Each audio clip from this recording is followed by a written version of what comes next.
Adam here with Brooksaw Antiques. Today we have this 1960s Forto vintage portable typewriter. I'm going to show you how to use the functions and make sure they all work. Made in Holland and very rare. I've never seen one before. And there's little information on the internet that I could find. This was basically made in the 60s and it's a rebranding of the console 1511. There's a little bit more information on that typewriter, but it's the same typewriter essentially with a different branding. Up top is the adjustable paper guide. This helps you guide the page in straight. I'm going to line that up with the edge of the platen, which is the main roller that feeds the paper. And the margins are set on these levers. So it's like a lightning margin or a magic margin setup. And this is the paper support arm that flips up from the back. So we'll set those margins once we load the page.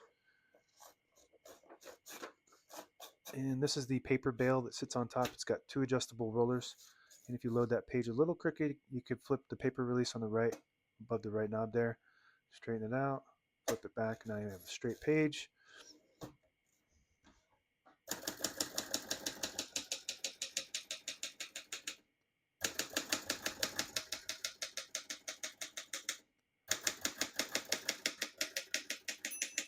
Once you hear the bell, you're near the end of the margin. Hit this line space, get you back to the beginning, and skips 1.5, or 2 spaces. Right now we have it on single, which skips 2 half spaces when you have it in the middle between 1 and 2.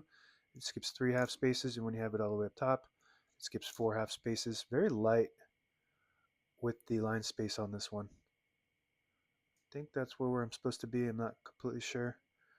We're just going to keep that on single and finish typing. As you can see, all the keys type nice and none of them skip or stick. I'll type a sentence in red on the next line and switch from black to red. There's a switch on the left side here. Flip that all the way down to the red indicator. It prints the bottom portion of the ribbon, which is red. When you have it on the white indicator, it prints no ink at all. It just leaves a stencil for copying purposes. When you have it on the blue indicator, it prints the top portion of the ribbon, which is black. We're going to move that down for red.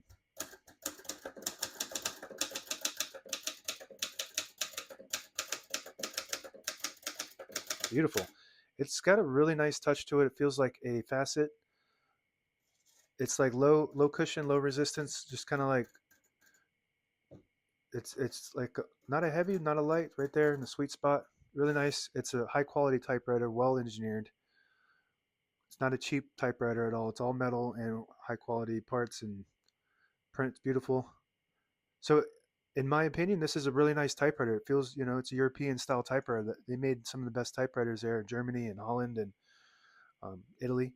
So rare, high quality, 2 thumbs up. To pull the page out easy, we're going to use that paper release that we used to straighten the page. That unlocks the rollers underneath the platen, allows you to pull the page out easier, load thicker paper like carbon copy or cardstock. Make sure you flip that back before you load the next page or else it won't load correctly. I'm going to flip this down for now and put the color back on black. Shift on each side and a shift lock on the left. To clear that, just hit the shift button again. Tab on the top left here. Right now we have tabs set on 10 space intervals. Very smooth. So I'm going to clear them all with this lever that's under. This is the lever for the margin. This is your clear all tabs. So when you flip that forward, it clears all the tabs. So we're going to test that. Very good. It's got a really good break, maybe even too good, but I like it. I'm just going to keep it the way it is. This is your tab set and clear. So down, which is the plus to set, up to clear. So we're going to test that by setting one right there.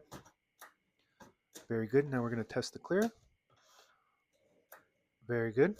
I always like to keep one set on all my typewriters somewhere in the middle, so that way when you hit the tab button, it doesn't go slamming all the way to the end, causing wear and tear on your typewriter. When you get to the end of the margin, there is a mechanism that blocks you from printing. Hit this button here, which is 2 arrows go in each direction. It will allow you to type past that block all the way to the end. That's the margin release. And that is it for the keyboard. This is the one problem I have with this typewriter, is this lid is weird. Maybe I haven't figured it out, but it's not easy to get on and off. It's easy to get off. So we're just going to pull it up like that. It has 2 hinges in the back that snaps into somehow, but I haven't really figured it out. And then it rests on this. It kind of snaps into this as well. So I'm going to, well, let's do the spools first. All the brand new ribbon is loaded on the left side, so it's pulling to the, it's on the right side, so it's pulling to the left. If you want to switch that direction manually, just flip the switch like this. Very common ribbon reverse on a lot of typewriters have this same exact style, so it's nothing different. And that's meant to catch the eyelet at the end of the ribbon, and it swaps it automatically to the side it needs to go to. The eyelet is a little metal piece at the end. So we're going to attempt to put this back on, so just bear with me here. I'm going to start, so this fits in between these gaps here, and it's a really tight fit. So I'm just going to attempt that. Maybe I'll get lucky, and then I just bring it down like that. There we go. Now you want to be careful. You got to push it back too, because if it's too close to the keys will get stuck on it. So you put it down and then push it back. So that was pretty easy actually. Once you get practice, you could probably maybe there's a better way to do that. I don't know. This is the first one I've ever had. Carriage release, super smooth. It's got that European engineer feel to it. Just smooth operation all around. So let's do the levers: carriage release, paper release, alt tab clear, and margin. This is the margin, this is the carriage release, and if you push the button on the left knob, it disables the spacing so you can get to an exact spot on the page. You let it go, you get the clicks. Each one of those clicks is a half a space, very light line space retainer on this. So like this is just about as light as it gets. The carriage glide isn't as light, but it's still smooth. And there is a little button under here. I haven't tried to use this, but I think this will disable the line space retainer somehow. Or you just turn it.